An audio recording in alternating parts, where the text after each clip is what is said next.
Hello and welcome to my video log. I'd like to talk a bit today about how I ended up vibe coding my own Dynatrace training course, why I would do that, and what I learned from it. So in some of my recent videos, I've been looking at AI tooling and how it can help me as a DevOps, operability engineer, programmer, whatever hat I'm wearing at that particular moment of the day, to accelerate what I do and as a kind of a force multiplier. And I looked recently in my tech industry certification video about the Dynatrace certification that I took and failed recently. Long story short, I didn't understand the rules properly. And I decided to build my own training tools because the training tools they have are pretty good, but they don't get you anywhere near what the associate level certification is going to ask of you, in my view. Now, they do say you should have 6 months of experience, which is fair enough, but I'm trying to get going as quickly as possible, trying to get it under my belt and trying to kind of speed run the thing. Whether that's reasonable or not, I don't know. But I couldn't find any decent sample questions. I wanted to know, like, what am I going to expect in this exam? So I just took the exam without doing a massive amount of preparation to see where I was at. I couldn't find online any of these past papers or whatever you want to call it. Spoiler alert, it's a 3-hour exam and you're not allowed to go to the toilet because then a little man in your computer shouts at you. And so it didn't go well. But I've figured out I'll make my own training materials. Why not, eh? So I would thought about using Codex. So Codex, because I'm already paying for ChatGPT, this is one of these things that writes code for you. You can get ChatGPT to write you little snippets, but really I want something that's going to be a bit more integrated. Otherwise, like, it's got no context of what I'm trying to do. So I created a Git repository with a README in it. And this is what Codex is. It's an AI coding model that turns natural language instructions into working code. It helps with editing, explaining, and generating software. So I've used it a bit before. I haven't been super impressed with it, but this time round, goodness me, I don't know whether it's just what I was asking of it, I was asking better, or whether it's improved. It's version 5.1 rather than 4x or whatever I was using before. It seemed an awful lot better. So here's what I started at. I wrote a README. So I created a repo, didn't write any code. I just wrote a very extensive description of what I wanted. So I started out by saying what it was, and I talked about the kind of questions I want, multiple choice, and the sort of checkbox style multiple choice where you can have multiple correct answers. So radio and checkbox. And then I described the workflow of how I had 13 categories and I wanted to pull these out. And I was quite specific about how I wanted it to work and what technology it should be using, HTML, CSS, and JavaScript. Pretty pure web app, like no backend, nothing persistent. So everything that if I was writing a ticket for a junior engineer to cobble this together, what I would have written. And I estimate I could have written an app like this in a day, maybe 2 days. It would have been, all right, but I'd have been going around the houses. So I thought I would try this. My time is very much at a premium. Obviously it is. All of our time's at a premium. I need to learn Dynatrace. I don't need to spend ages building this tool. So off it goes. It generated a quiz app with these generated questions. By generated questions, I mean it's just got optional idea, best next step. It's just, it's generating questions sort of on the fly, but they're not real questions. They're just placeholders. It was just to get an idea of what it looks like. And this is quite nice because in Codex, it actually showed me what this looked like. And then I was able to click, OK, create a branch, view the PR. I was able to clone it locally, tinker around with it. And I was like, yeah, I'm happy with that. So merge that. So I've now got a README and I've got a working quiz app. So the next thing I did is I said, okay, let's move these questions to a JSON file format. I'd already described to the AI what I wanted this thing to look like, what I wanted this JSON format to have in it. And, because at some point maybe I'll write my own questions or whatever. So yeah, it moved these questions to JSON and it describes the format. It updates the README as well, which I was quite impressed with, because the README had originally been my specification. Now it's iterating on the specification with my guidance. So I'm more acting as the product owner than I am as a coder. But because I'm obviously am a coder, I can look at it and see whether it's sane or not. And yeah, I was really happy with what it did. It generated all these dummy JSON files with the same kind of dummy question data, but now it's in a JSON file. Great, okay. Let's generate some real questions. And this is where it got a little sticky because it started timing out. So I said, okay, all these 13 categories, go and get 30 questions for each, take it from the docs. It needs to be this complex. It needs to be suitable for this certification. It needs to be no gimmies. I can't just guess it because the longest answer is always right, which was the problem with all the past papers I'd found. So, really try to trick me with these questions, basically trying to make it tough. And it would come back and it would keep going, "I run out of time, run out of time." It was like, take as long as you want, bro. I don't mind. And it still kept doing that.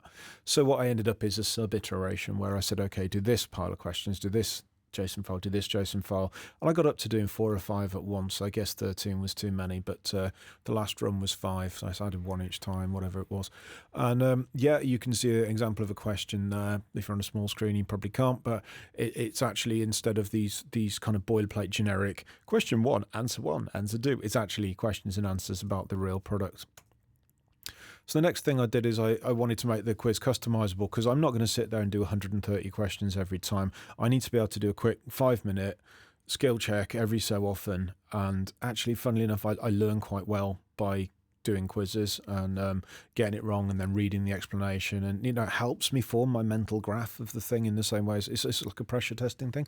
So yeah, I wanted it not just to be 130 questions. So it came back and straight away it's understood me. Options of 1, 3, 5 or 10 questions from each category. Brilliant. I'm just so happy with this, because it takes a few minutes every time I make a request of it, but I can go off and do other things. When I recently did a video about how I work at least half a day on Saturday on my professional development. I've got plenty of other things to do around the office, believe me. The carpet needs vacuuming, for goodness sake. So yeah, this just worked. Okay, so now I thought, right, well, I've got something that works here. I can white label this. So I made a couple of quizzes for the kids. Excuse me. So my oldest is really into hamsters. And one of my other kids really into Lilo and Stitch. So I was able to generate these questions, and that was really cool, because it worked straight away as well. I had these kind of white label things. You've got a Lilo and Stitch quiz, you've got a hamsters quiz, and you've got my Dynatrace training. So I got a lot of value just how this happened. If I need another quiz, I can get the LLM to generate the questions. And I've actually found this has been really helpful. So I'll go through some of these questions, and I'll read a bit of the docs and maybe play with the sandbox. And this is, for me, has been a good way of exploring it. So what I'm not saying here is do it this way. What I'm saying is you can just do stuff. You can generate your own tools. If what's out there isn't suitable for you, I did this in like a couple of hours, and that wasn't a couple of hours at keyboard. That was a couple of hours coming back and forth, That's the commit history. There's barely anything in it. You can see where it's in red. Those are the branches, and those were all merged. I haven't written a single line of code for this, which is sad and good, and sad and good. So recently, the reason I say sad and good is I did that video, Wizards to Wordsmiths. It's like a brief version of that is, you spent, in my case, multiple decades, into my 3rd decade of working professionally, and well into it as well in software. And that's not to mention been coding since '84 as a youngin. And you learn all these skills, and then the machine just comes and does them for you. So you're working at a higher level of abstraction, and you have to think of yourself more as a wordsmith. Well, here is a case in point of that. So there is a sadness to the fact that this skill I've developed over years has gone away. I've learned to do things, to plow a field, and then the combine harvesters come along. It sucks. It sucks, and AI is in many ways a terrifying technology. I don't think it's good for humanity writ large, but it's here, and I'm going to use it. So there we go. Codex has improved vastly. Codex, I don't know whether I've got better at writing prompts. I would certainly hope so. I've done a few prompt writing short courses, and I've spent a lot more time with LLMs. But yeah, it just did what I wanted it to do, and it output a high quality product. All the HTML was good. All the JS and CSS was idiomatic. I couldn't pick really any major holes in it. It was grovy. I had a few little things where I went, oh, can you move that over to the left? And it just did it. So no problem at all there. I know there's loads of other tools. Like my mate Warren showed me Vercel with their V0. And yeah, there's a lot of tools out there, but I'm already paying for this one, so I'll use this one. It's doing the job. Just get what you can and use it. I remember reading an interview with Reef in the 90s in a music mag, and someone wrote in and said, oh, should I buy a good bass or a good amp? And the bass player gave the answer I'll never forget: get what you can and use it. Heck yes. It doesn't make the training much less boring. It's still boring doing training sometimes. It can be a bit mind-numbing, and it's easy for me to get distracted building tools, and I could have spent weeks building that tool, but I didn't. I spent a couple of hours to kind of force myself to get back over target on the training. So yeah, thanks Pascal. Now I've actually got to do this stuff. And I'm probably still missing out on the deeper integration. I'm seeing people with these LLMs in their terminals and then their IDEs, and you know, in my day contract, I can't really use all of that for various reasons, and I'm sure it's the same for a lot of us. You know, it's got to be signed off by whoever you're working for. But on your private stuff, then maybe, yeah, on your own machine, knock yourself out. But I still like a little bit of a separation between me and the machine right now. I don't just want to have something take over my box, and yeah, I ain't ready for that yet. I'm hearing great things about Claude and things like that, and things on the command line that you can talk to. You can put Codex on your command line, you can put Codex in your ID, but I'm just not quite there yet. I'm quite happy treating it like it's a team member that I'm communicating with through almost like a Jira ticket. I'm raising a ticket saying, can you make these changes to the product? And then I review the pull request and I say yay or nay, or can you tweak it?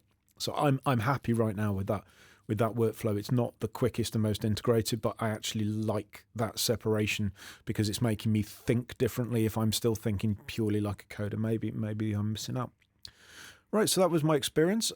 Maybe you find it useful, maybe you don't. Answer in the comments if you want to slag me off or whatever. But thank you so much for tuning in. I really do hope you found it interesting. And yeah, these videos aren't necessarily about my main areas of expertise, but my areas of growth. So do feel free to have a look around the rest of the channel. All the best.